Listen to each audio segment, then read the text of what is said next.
Learn with care study centre में आपका स्वागत है। तो 100 प्रश्नों का जो ये सीरीज है उसका ये 7वां वीडियो है। तो चलिए बिना टाइम गवाए हुए आज के इस वीडियो को शुरू करते हैं। यदि आपको ये वीडियो पसंद है तो वीडियो को लाइक और शेयर ज़रूर करेंगे और हमसे जुड़े रहने के लिए चैनल को सब्सक्राइब ज़रूर करेंगे। तो चलिए शुरू करते हैं आज का ये वीडियो। आज का हमारा पहला प्रश्न है, मरे नदी कहाँ बहती है? सही जवाब होगा ऑस्ट्रेलिया में। मरे नदी ऑस्ट्रेलिया में बहती है। अगला प्रश्न है, निम्नलिखित में से कौन सा संगठन पक्षियों व उनके आवासों तथा वैश्विक जैव विविधता के संरक्षण से संबंधित है? सही जवाब होगा Bird Life International. Option B सही जवाब है। अगला प्रश्न है, शिव समुद्रम पनबिजली परियोजना किस नदी पर स्थित है? कावेरी नदी पे। शिव समुद्रम पनबिजली परियोजना कावेरी नदी पर स्थित है। ऑप्शन सी सही। दक्षिण भारत की गंगा किस नदी को कहा जाता है? सही जवाब होगा गोदावरी को। गोदावरी को दक्षिण भारत की गंगा के नाम से जाना जाता है। किस राष्ट्रकूट राजा ने उत्तर भारत पर आक्रमण किया था? इसका सही जवाब होगा ध्रुव, गोविंद तृतीय, इंद्र तृतीय, यानी कि इन सभी ने उत्तर भारत पर आक्रमण किया था। ध्रुव, गोविंद तृतीय और इंद्र तृतीय। हमारा ऑप्शन डी सही जवाब होगा। अगला प्रश्न है, भारत के किस राज्य में निर्धनता दर सबसे अधिक है? इसका सही जवाब होगा ऑप्शन बी बिहार। बिहार राज्य में निर्धनता दर सबसे अधिक है।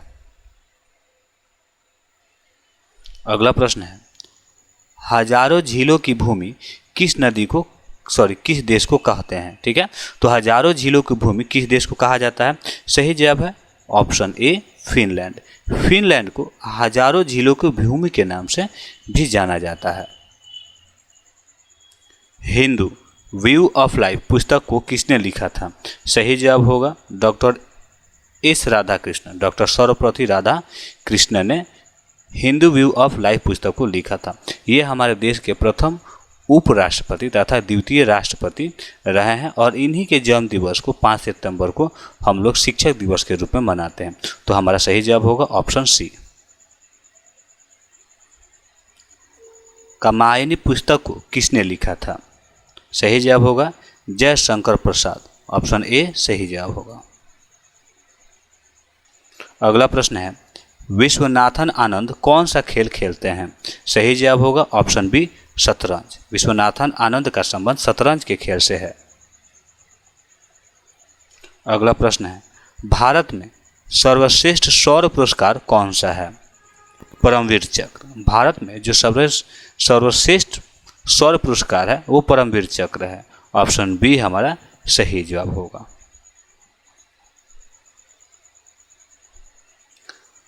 मानव अधिकार दिवस कब मनाया जाता है? 10 दिसंबर को। 10 दिसंबर को मानव अधिकार दिवस मनाया जाता है। ऑप्शन ए सही जवाब होगा। एलिफेंट पास कहाँ स्थित है?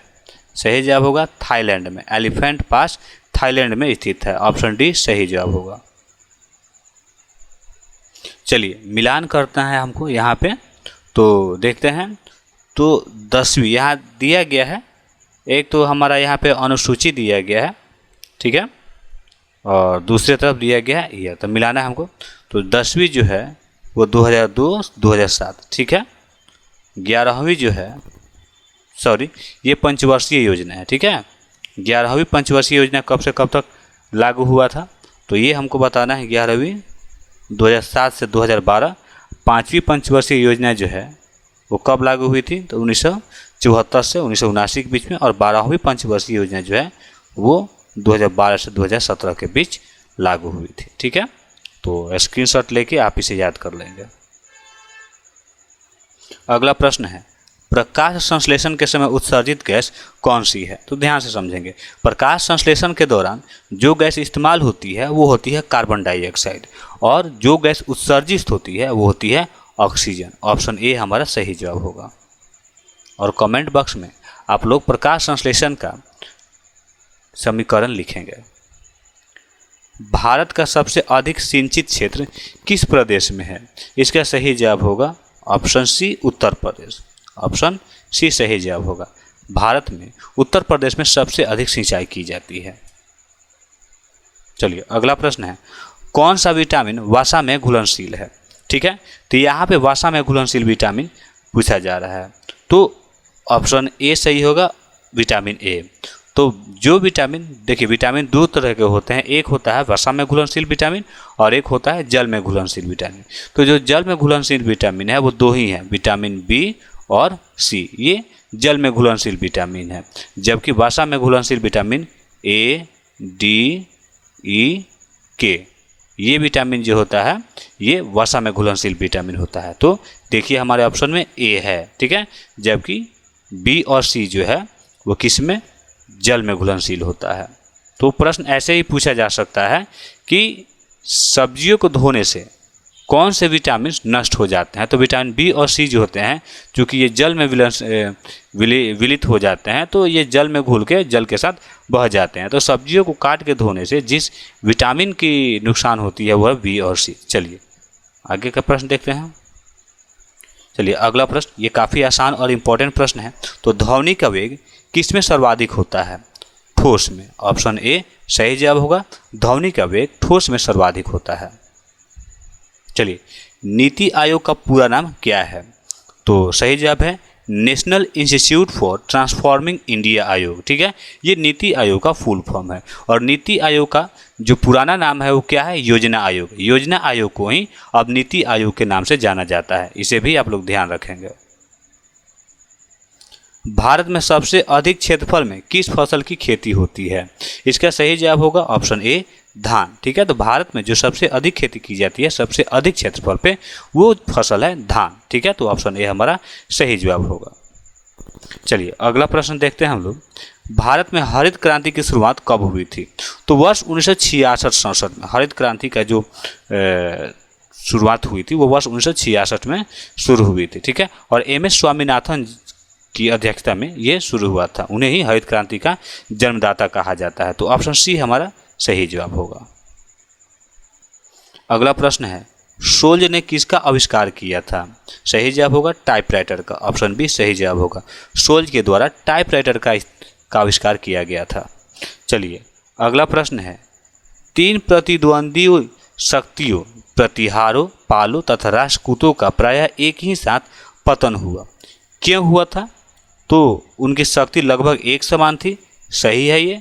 अपनी सैनिक शक्ति को बनाए रखने के लिए तीनों के राजस्व साधनों पर अत्यधिक दबाव था। यह भी सही है। कनौज पर अधिकार करने से संबंधित संघर्ष में लगातार व्यस्त रहने के कारण तीनों ने अपने सामंत शासकों की ओर ध्यान नहीं दिया, अतः वे अपने स्वतंत्र राज्यों की स्थापना करने में सफल हो गए। तो इस तरह से यहाँ तीनों सही है, यानी उपरोक्त सभी हमारा सही जवाब होगा।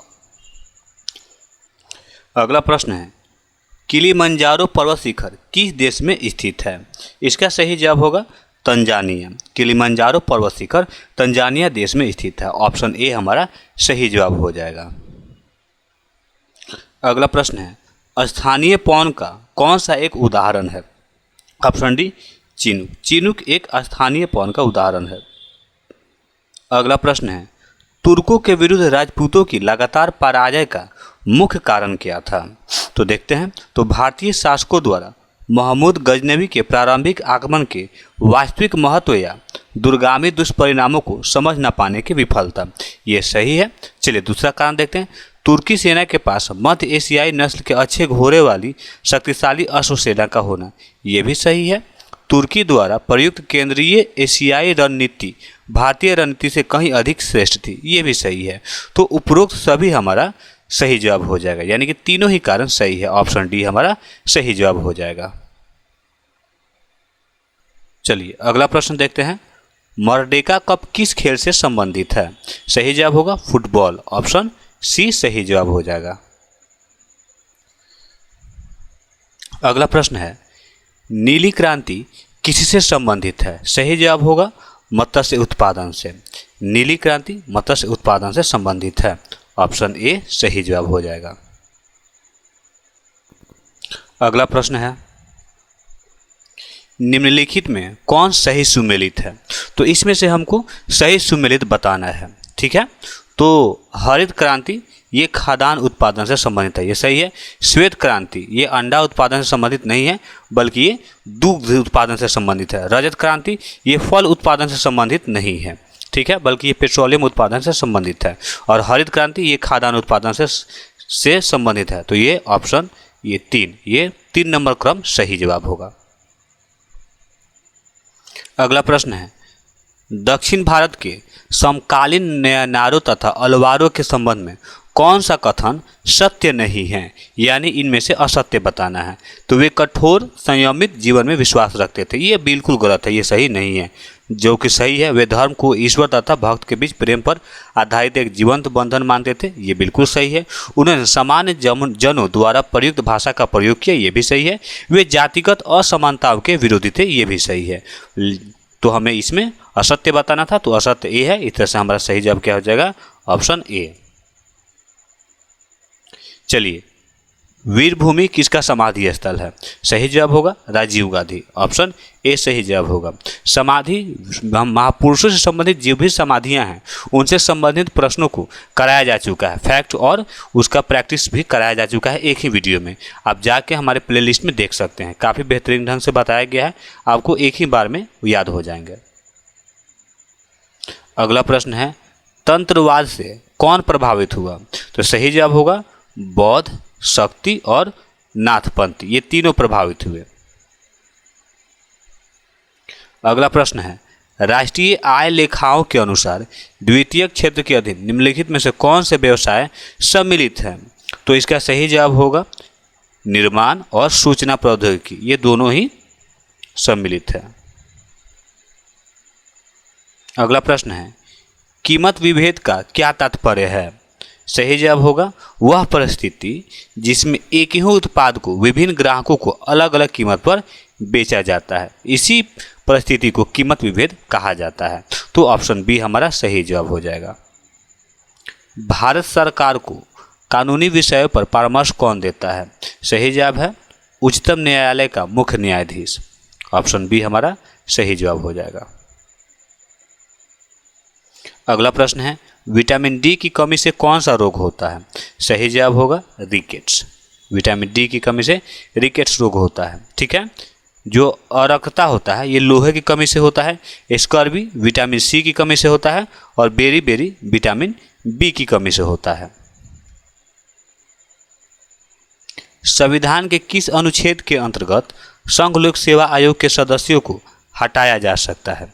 सही जवाब होगा अनुच्छेद 317, ठीक है। तो अनुच्छेद 317 के अंतर्गत संघ लोक सेवा आयोग के सदस्यों को हटाया जा सकता है। अगला प्रश्न है, भारत में संघ राज्य क्षेत्रों का प्रशासन किसके द्वारा चलाया जाता है? तो जो संघ राज्य क्षेत्र होते हैं उनका प्रशासन राष्ट्रपति के द्वारा चलाया जाता है, ऑप्शन ए हमारा सही जवाब होगा। अगला प्रश्न है, कुतुब मीनार का निर्माण किसने शुरू किया था? सही जवाब होगा ऑप्शन ए कुतुबुद्दीन ऐबक ने, और इसका जो काम है, जो शेष कार्य है वो पूरा किया था इल्तुतमिश ने, लेकिन शुरुआत कुतुबुद्दीन ऐबक के द्वारा की गई थी। अगला प्रश्न है, निम्न में से कौन सा एक कथन असत्य है? इसमें से असत्य बताना है। तो सही जवाब होगा अनुच्छेद 154 में राज्यों का राज्यपाल होगा, ये कथन असत्य है। तो हमारा सही आंसर यही हो जाएगा, क्योंकि असत्य बताना था। सत्य देख लेते हैं, तो राज्यपाल राज्य विधानमंडल का अभिन्न अंग होता है, ये सही है। महाधिवक्ता की नियुक्ति राज्यपाल करता है, ये भी सही है। अनुच्छेद 163 में मंत्रिपरिषद का उल्लेख है, ये भी सही है। तो हमको असत्य बताना था, तो असत्य डी है, तो ऑप्शन डी सही जवाब होगा। अगला प्रश्न देखते हैं, सुमेलित करना है। तो कलचुरी वंश, ये कलचुरी वंश का कोकल थे एक राजा, ठीक है। कारकोट वंश का जो है वो होगा दुर्लभवर्धन, ठीक है। अब देखते हैं उपल वंश, तो उपल वंश का क्या होगा अवंती वर्मन, और लोहार वंश का क्या होगा संग्राम राज। तो स्क्रीनशॉट लेके आप लोग इसे याद कर लेंगे। अगला प्रश्न है, पूर्व मध्यकाल में राजनीति एवं आर्थिक शक्ति किसके हाथों में केंद्रित थी? तो इसका सही जवाब होगा ऑप्शन ए, मुंह बिचौलिया, ऑप्शन ए। अगला प्रश्न है, नेपानगर किस उद्योग के लिए प्रसिद्ध है? अखबारी कागज के लिए। नेपानगर अखबारी कागज के लिए प्रसिद्ध है, ऑप्शन सी हमारा सही जवाब होगा। अगला प्रश्न है, निकट दृष्टि दोष वाले व्यक्ति को किस लेंस का चश्मा दिया जाता है? सही जवाब होगा ऑप्शन ए, अवतल लेंस का। ठीक है, तो जो व्यक्ति निकट दृष्टि दोष से ग्रसित है उसे अवतल लेंस का चश्मा दिया जाता है। चलिए अब यहाँ देखते हैं, दूरदृष्टि दोष वाले व्यक्ति को किस लेंस का चश्मा दिया जाता है? तो दूरदृष्टि दोष वाले व्यक्ति को उत्तल लेंस का चश्मा दिया जाता है, ऑप्शन बी सही जवाब होगा। अगला प्रश्न देखते हैं, आकाश का रंग नीला किसके कारण प्रतीत होता है? ठीक है, तो आकाश का जो रंग है वो नीला प्रतीत होता है, किसके कारण? सही जवाब होगा ऑप्शन सी, प्रकाश के प्रकीर्णन के कारण, ऑप्शन सी हमारा सही जवाब होगा। अगला प्रश्न है, हर्ज किसकी इकाई है? तो हर्ज जो है आवृत्ति की इकाई है, ऑप्शन ए हमारा सही जवाब होगा। अगला प्रश्न है, भाखड़ा नांगल परियोजना किस नदी पर स्थित है? सतलज नदी पे, ऑप्शन बी सही जवाब होगा। भाखड़ा नांगल परियोजना सतलज नदी पे स्थित है। अगला प्रश्न है, जिम कॉर्बेट राष्ट्रीय उद्यान किस राज्य में स्थित है? सही जवाब होगा उत्तराखंड, ऑप्शन बी सही जवाब होगा। कॉर्बेट राष्ट्रीय उद्यान या फिर जिम कॉर्बेट राष्ट्रीय उद्यान, ये उत्तराखंड में स्थित है, दोनों एक ही हैं। अगला प्रश्न है, कान्हा किसली राष्ट्रीय उद्यान किस राज्य में स्थित है? इसका सही जवाब होगा मध्य प्रदेश। ठीक है, तो कान्हा किसली राष्ट्रीय उद्यान जो है वो मध्य प्रदेश राज्य में स्थित है, याद रखेंगे। अगला प्रश्न है, विद्युत बल्ब का फिलामेंट किस धातु का बना होता है? टंगस्टन का। इसका गलनांक जो है काफ़ी ऊंच होता है, इसी वजह से इसका इस्तेमाल विद्युत बल्ब का टंगस्टन फिलामेंट बनाने में किया जाता है। अगला प्रश्न है, कार की हेडलाइट में किस दर्पण का उपयोग होता है? तो कार के हेडलाइट में जिस दर्पण का उपयोग होता है वो है परवलयकार दर्पण। ठीक है, तो परवलयकार दर्पण का इस्तेमाल होता है हेडलाइट में, ऑप्शन सी हमारा सही जवाब होगा। चलिए अगला प्रश्न है, पानी से भरे गिलास में बर्फ का एक टुकड़ा तैर रहा है, टुकड़े के पूरे पिघल जाने पर गिलास में पानी का तल क्या होगा? तो वो अपरिवर्तित रहेगा। गिलास में जो पानी का तल होगा वो अपरिवर्तित रहेगा। दाब बढ़ने पर जल का क्वथनांक क्या होगा? सही जवाब होगा ऑप्शन ए, बढ़ेगा। जब दाब बढ़ाया जाएगा तो जल का क्वथनांक बढ़ जाएगा, ऑप्शन ए सही जवाब होगा। निम्नलिखित में से किसका प्रयोग खाद्य परिरक्षण के रूप में किया जाता है? सही जवाब होगा option A, sodium benzoate. Sodium benzoate का उपयोग खाद्य परिरक्षण यानी कि खाद्य पदार्थों को, खाने की चीज़ों को नष्ट होने से या खराब होने से बचाने के लिए किया जाता है। तो इस तरह से हमारा सही जवाब होगा ऑप्शन ए। अगला प्रश्न है, बैरोमीटर में पारे का तल एकाएक गिरना किसको प्रदर्शित करता है? तो तूफान। ठीक है, तो जो बैरोमीटर में पारे का तल एकाएक गिरेगा इसका मतलब है मौसम तूफानी होगा, ऑप्शन बी हमारा सही जवाब होगा। अगला प्रश्न है, रासायनिक दृष्टि से चीनी क्या है? सुक्रोज। रासायनिक दृष्टि से चीनी सुक्रोज है, ऑप्शन डी हमारा सही जवाब होगा। गोबर गैस में मुख्य रूप से कौन सी गैस पाई जाती है? मीथेन। गोबर गैस में मुख्य रूप से मीथेन गैस पाई जाती है, ऑप्शन डी हमारा सही जवाब होगा। और मीथेन का रासायनिक फॉर्मूला होता है CH4, याद रखेगा। अगला प्रश्न है, सूर्य के बाद पृथ्वी से निकटतम तारे से प्रकाश को पृथ्वी तक आने में कितना समय लगता है? तो 4.2 वर्ष, यानी कि 4.2 वर्ष हमारा ऑप्शन सी सही जवाब होगा। अगला प्रश्न है, सबसे शुद्धतम जल कौन सा है? ऑप्शन बी सही जाएगा, वर्षा का जल। वर्षा का जल जो होता है सबसे शुद्धतम जल का स्रोत होता है, ऑप्शन बी हमारा सही जवाब होगा। भारत में आने वाला वह अरब यात्री कौन था जिसकी रचना को 11वीं शताब्दी के भारत का दर्पण कहा जाता है? सही जवाब होगा अल-बिरूनी, ऑप्शन बी हमारा सही जवाब होगा। अंतर्राष्ट्रीय व्यापार का प्रमुख प्रहरी कौन है? सही जवाब होगा WTO। ठीक है, ऑप्शन सी सही जवाब होगा। कार्बन 40 से किसकी आयु का पता चलता है? ऑप्शन बी जीवाश्म से। कार्बन 40 से जीवाश्मों की आयु का पता चलता है। ऑप्शन बी हमारा सही जवाब होगा।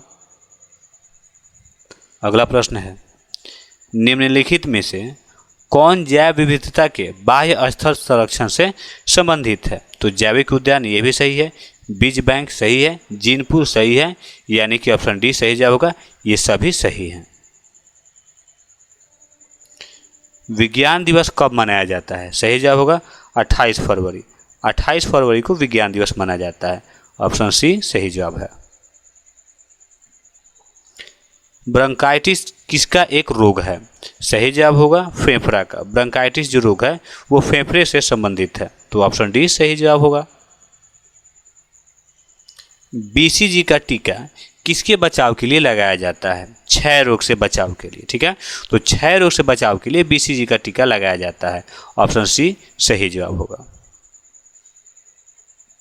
अगला प्रश्न है, मनुष्य के रुधिर का पीएच मान कितना होता है? यानी कि खून का जो पीएच मान होता है कितना होता है? तो 7.4। ऑप्शन ए हमारा सही जवाब होगा। जो 7 पर क्षारीय है, 7 से अधिक होता है वो क्षारीय होता है, 7 से कम होता है पीएच जिसका वो अम्लीय होता है, और उदासीन 7 होता है। मुगल सम्राट बाबर का मकबरा कहाँ स्थित है? काबुल में। बाबर का मकबरा काबुल में स्थित है। ऑप्शन बी हमारा सही जवाब होगा। अगला प्रश्न है, सोल्डर तार किस पदार्थ के बने होते हैं? तो सीसा, टीन की मिश्र धातु होता है। ठीक है, तो सोल्डर जो होता है वो सीसा और टीन से मिलकर बना होता है। ऑप्शन डी हमारा सही जवाब होगा। अगला प्रश्न है, भारत आकर बसने वाले अरब लोगों ने इस्लामी जगत तथा यूरोप में किस प्रकार से भारतीय संस्कृति के राजपूतों के रूप में भूमिका का निर्वाह किया? इसका सही जवाब क्या होगा? तो सही जवाब होगा भारत से व्यापार तथा वाणिज्य के द्वारा किया था, और भारतीय विज्ञान तथा साहित्य के ज्ञान के माध्यम से किया था। तो ए और बी दोनों सही है। ऑप्शन सी हमारा सही जवाब होगा। मदर टेरेसा द्वारा स्थापित संस्था क्या कहलाती है? तो charity for poor. Option B सही जवाब है, चैरिटी फॉर पुअर। ये मदर टेरेसा द्वारा स्थापित संस्था का नाम था। भारत में पोखरण में अपना पहला परमाणु परीक्षण किस वर्ष किया गया था? तो सही जवाब होगा ऑप्शन बी वर्ष 1974 में। तो भारत के द्वारा पोखरण में जो पहला परमाणु परीक्षण किया गया था वह वर्ष 1974 में किया गया था। ऑप्शन बी हमारा सही जवाब होगा। अगला प्रश्न है, रूपांतरित चट्टानों की उत्पत्ति किन चट्टानों से होती है? सही जवाब होगा अग्नेय तथा तलछट्टी दोनों से। ठीक है, तो जो रूपांतरित चट्टानें होती हैं उनकी उत्पत्ति अग्नेय तथा तलछट्टी दोनों प्रकार के चट्टानों से होती है। तो ऑप्शन सी हमारा सही जवाब होगा। सर्व शिक्षा अभियान निम्नलिखित में से किस आयु वर्ग के लिए है? तो ये 6 से 14 आयु वर्ग के सही बच्चों के लिए अनिवार्य शिक्षा का व्यवस्था करता है। ठीक है, तो सर्व शिक्षा अभियान के तहत 6 से 14 वर्ष के बच्चों के लिए शिक्षा का व्यवस्था होता है। अगला प्रश्न है, वॉलीबॉल में सर्विस रोटेशन होती है? सही जवाब होगा घड़ी की सुई घूमने की दिशा में होती है। ठीक है, तो जो वॉलीबॉल में सर्विस रोटेशन होती है वो क्लॉकवाइज होती है। अगला प्रश्न है, भारत को किला किसे कहा जाता है? सरोजिनी नायडू को। ठीक है, कंफ्यूज नहीं होना है। लता मंगेशकर को स्वर को कोयला कहा जाता है। ठीक है, लेकिन भारत को किला सरोजिनी नायडू को कहा जाता है। तो ऑप्शन बी हमारा सही जवाब होगा। भारत में सत्याग्रह का पहला महान प्रयोग कहाँ किया गया था? सही जवाब होगा चंपारण में। कमेंट बॉक्स में बताएंगे आप लोग कि चंपारण सत्याग्रह किस वर्ष हुआ था। जब भारत स्वतंत्र हुआ था उस समय इंग्लैंड का प्रधानमंत्री कौन था? तो क्लीमेंट एटली। ठीक है, तो जब भारत आज़ाद हुआ था उस समय इंग्लैंड के प्रधानमंत्री क्लीमेंट एटली थी, और ये लेबर पार्टी के नेता थे। किस पार्टी के? लेबर पार्टी के। ये भी पूछा जाता है कि जब भारत आज़ाद हुआ था उस समय इंग्लैंड में किस दल की सरकार थी? तो लेबर पार्टी के। ठीक है, जिसके मुखिया थे क्लीमेंट एटली, यानी कि उस समय इंग्लैंड के प्रधानमंत्री क्लीमेंट एटली थे। तो इस प्रकार से ऑप्शन सी हमारा सही जवाब होगा। अगला प्रश्न है, गांधी जी किसे अपना राजनीतिक गुरु मानते थे? तो गोपाल कृष्ण गोखले को। ठीक है, ऑप्शन बी हमारा सही जवाब होगा। भारत में सहकारिता आंदोलन कब प्रारंभ हुआ था? सही जवाब होगा वर्ष 1904 में। ऑप्शन डी हमारा सही जवाब है। अगला प्रश्न है, सेन वंश का संस्थापक कौन था? सामंत सेन। ऑप्शन ए सही जवाब होगा। सेन वंश का संस्थापक सामंत सेन था। बुद्ध चरित का लेखक कौन था? सही जवाब होगा अश्वघोष घोष। अश्वघोष घोष ने बुद्ध चरित नामक पुस्तक लिखी थी। ठीक है, तो ऑप्शन सी सही जवाब होगा। जालियांवाला बाग हत्याकांड किस वर्ष हुआ था? तो ये अप्रैल 1919 में हुआ था। ठीक है, तो ऑप्शन डी हमारा सही जवाब होगा। अगला प्रश्न है, मुगल सम्राट अकबर का जन्म कहाँ हुआ था? तो कब हुआ था? तो 1542 में हुआ था। 1542 में अकबर का जन्म हुआ था। ठीक है, तो ऑप्शन बी हमारा सही जवाब होगा। भारत का पहला अफगान शासक कौन था? सही जवाब होगा ऑप्शन ए बहलोल लोदी। ठीक है, तो भारत का पहला अगर बाहर कोई अफगान शासक था तो उसका नाम बहलोल लोदी था। अगला प्रश्न है, भारतीय संविधान ने कैसी नागरिकता का प्रावधान किया है? तो एकल नागरिकता, भारत में एकल नागरिकता है। ऑप्शन ए हमारा सही जवाब होगा। संविधान में उद्घोषित मौलिक अधिकारों में किसके द्वारा संशोधन किया जा सकता है? ऑप्शन सी सही जवाब होगा संसद के द्वारा। ठीक है, तो भारतीय संविधान में अगर मौलिक अधिकारों में उद्घोषित किसी भी तरह का संशोधन अगर किया जा सकता है तो वो संसद के द्वारा किया जा सकता है। ऑप्शन सी सही जवाब होगा। हुमायूंनामा का लेखक कौन है? गुलबदन बेगम। ठीक है, तो हुमायूंनामा गुलबदन बेगम ने लिखी है। ऑप्शन सी सही जवाब होगा। राष्ट्रपति अपना त्यागपत्र किसको दे सकता है? उपराष्ट्रपति को। ठीक है, तो राष्ट्रपति अपना त्यागपत्र उपराष्ट्रपति को दे सकते हैं। इस तरह से ऑप्शन बी हमारा सही जवाब होगा। अकबर राजगद्दी पर कब बैठा? 1556 में बैठा था। ठीक है, ऑप्शन सी हमारा सही जवाब है। अकबर राजगद्दी पे 1556 ईस्वी में बैठा था। 800 से 1200 ईस्वी काल राजपूत काल कहा जाता है। कारण देख लेते हैं। तो इस काल में अधिकांश शासक राजपूत थे। तो अब हमें बताना है कि इन कूटों में से सही कौन सा है। ठीक है, तो ए तथा आर दोनों सही है तथा ए तथा आर जो है ए की सही व्याख्या करता है। तो ऑप्शन ए हमारा सही जवाब होगा। आनंद मठ के लेखक कौन है? बंकिम चंद्र चट्टोपाध्याय। ठीक है, तो आनंद मठ के लेखक बंकिम चंद्र चटर्जी हैं। ठीक है, और इसी में स्वदेशी आंदोलन के बारे में बताया गया है और आनंद मठ से ही वंदे मातरम गाना को लिया गया है। ठीक है, जो हमारा राष्ट्रीय गीत है वंदे मातरम, ये आनंद मठ से ही लिया गया है। अगला प्रश्न है, आलमगीर नामा के लेखक कौन है? सही जवाब होगा मोहम्मद कासिम। ठीक है, तो मोहम्मद कासिम ने आलमगीर नामा लिखा है। ठीक है, मोहम्मद कासिम याद रखेंगे। आलमगीर नामा के लेखक मोहम्मद कासिम है। किसे भारत का महान वृद्ध व्यक्ति कहा जाता है? यानी कि great old man of India किसे कहा जाता है? तो ये दादा भाई नौरोजी को कहा जाता है। ऑप्शन ए हमारा सही जवाब होगा। भारत का महान वृद्ध व्यक्ति दादा भाई नौरोजी को कहा जाता है। चैंपियंस ट्रॉफी किस खेल से संबंधित है? तो ये क्रिकेट और हॉकी दोनों में खेला जाता है। तो चूंकि क्रिकेट नहीं है ऑप्शन में, तो हॉकी सही जवाब होगा। ऑप्शन ए सही जवाब है। कोलंबो कप किस खेल से संबंधित है? 97 का सही जवाब है फुटबॉल। ऑप्शन ए सही जवाब है। कोलंबो कप फुटबॉल से संबंधित है। क्रिकेट, फुटबॉल तथा हॉकी खेल में प्रत्येक पक्ष में कितने खिलाड़ी होते हैं? काफ़ी आसान प्रश्न है, 11 खिलाड़ी। ठीक है, तो क्रिकेट, फुटबॉल तथा हॉकी में प्रत्येक पक्ष में 11 खिलाड़ी होते हैं। जालियांवाला बाग हत्याकांड के खिलाफ किस भारतीय ने वायसराय की कार्यकारिणी से इस्तीफा दे दिया था? सही जवाब होगा सर शंकरन नायर। ठीक है, इन्होंने वायसराय की कार्यकारिणी से इस्तीफा दे दिया था। ऑप्शन ए हमारा सही जवाब होगा। आज का अंतिम प्रश्न है, किस विषय पर विधेयक प्रस्तुत करने से पूर्व राष्ट्रपति की स्वीकृति आवश्यक नहीं है? तो इसका सही जवाब होगा संविधान संशोधन। ऑप्शन ए सही जवाब होगा। तो आज का ये वीडियो यहीं समाप्त होता है। उम्मीद है आज के सारे प्रश्न आपके लिए काफ़ी इंपॉर्टेंट होंगे और आपको पसंद आया होगा। तो यदि आपको ये वीडियो पसंद आया होगा तो वीडियो को लाइक और शेयर करने में कंजूसी नहीं करेंगे और हमसे जुड़े रहने के लिए चैनल को सब्सक्राइब जरूर करेंगे। इस चैनल पे आपको जीके जीएस और रीजनिंग की तैयारी कराई जाती है। ठीक है, तो चलिए फिर मिलते हैं। धन्यवाद।